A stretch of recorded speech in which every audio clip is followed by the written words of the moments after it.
Bom dia, queridos. Mensagem do professor Vicente. Daniel, capítulo 2, versículo 44.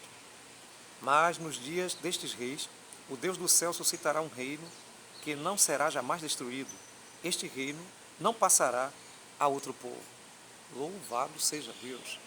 Estamos estudando o livro de Daniel. Este é o nosso guia.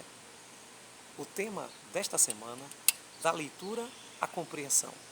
Hoje, segunda-feira, a estrutura do livro de Daniel. Olá, querido. Olá, querida. É muito importante, quando estamos estudando o livro, conhecermos a sua estrutura. Qual era o objetivo do autor? Qual é o objetivo do texto?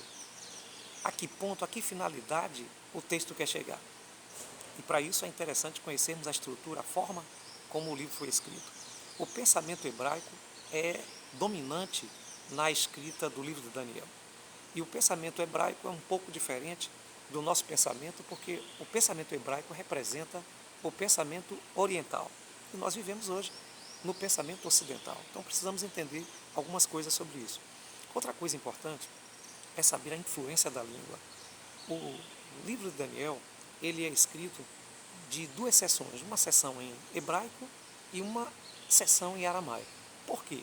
O hebraico era a língua que os judeus falavam, era a língua que os hebreus, os israelenses que a gente chama hoje, mas na realidade são israelitas, eles falavam essa língua. Mas como eles foram, de certa forma, dominados pelos babilônicos e por outros povos ali da região mesopotâmica, eles também falavam o aramaico. E como a religião do judaísmo era uma religião que produzia prosélitos, produzia discípulos, era necessário também que se falasse outro idioma. E ele foi escrito nessa estrutura. É necessário entender que o objetivo central do livro é o reino de Deus.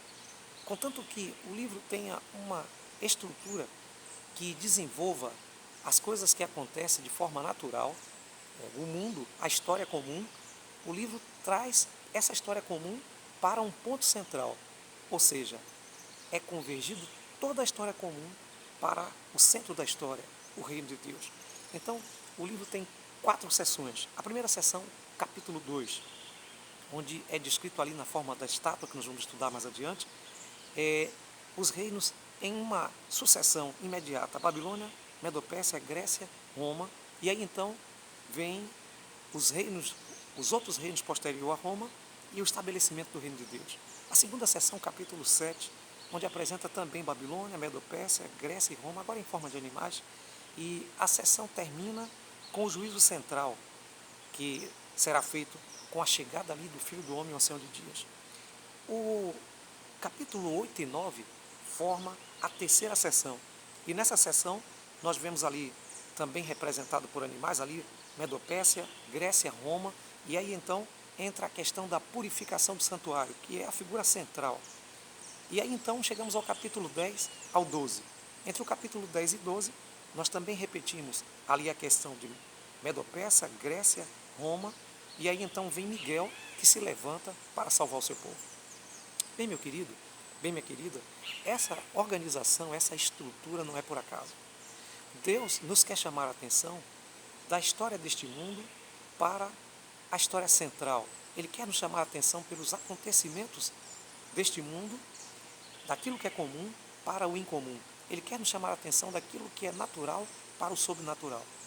Toda a estrutura do livro nos chama a atenção de que Deus está no domínio, de que Deus está no comando, que nada acontecerá sem que Deus esteja sabendo, sem que Deus esteja guiando.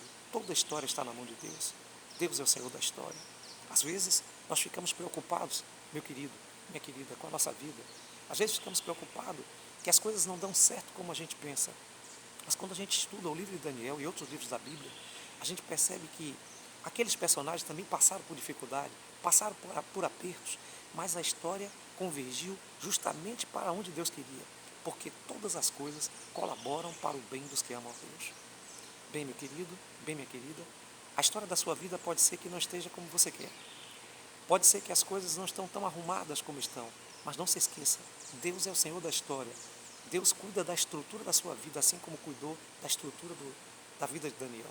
É por isso que o livro é escrito com essa estrutura maravilhosa, para que você e eu entendamos que Deus é o Senhor sobre tudo, é soberano, Ele domina sobre os reis da terra, Ele domina sobre tudo, Ele domina sobre a sua vida, Ele domina sobre a sua história.